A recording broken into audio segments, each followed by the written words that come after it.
Hi everyone, and welcome to A&P with Dr. O. In our video today, we're going to take a look at the lacrimal apparatus of the eye, and we're also going to take a look at some of the structures that we can see from this anterior view that we have here with our model. The lacrimal apparatus produces and drains tears.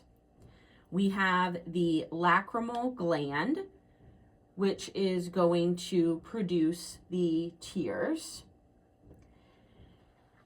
And then those tears are going to be produced. They are going to be deposited onto the eye surface. We will use our eyelid, also known as the palpebrae, and this is part of the superior portion of the eyelid, or palpebra for singular. And that eyelid is going to help sweep those tears over the eye surface. And then they are going to end up in this lacrimal sac.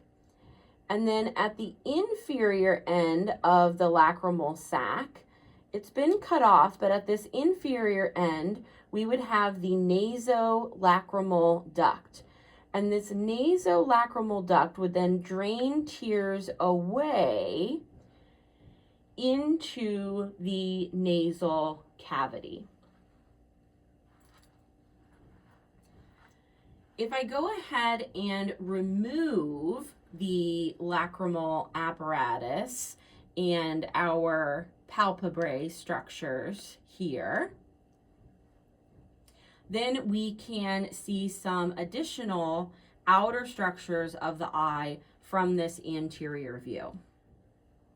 Now that we have removed the lacrimal apparatus and the palpebrae, we can see the outer layer of the eye, which is the white part of the eye, known as the sclera.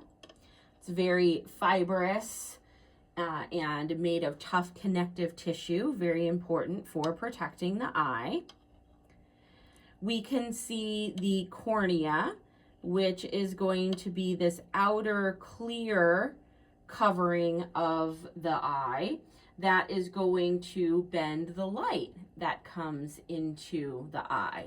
And the cornea is going to cover this colored portion of the eye, which is known as the iris. So it is pigmented. It's what gives each of us our own distinct eye color.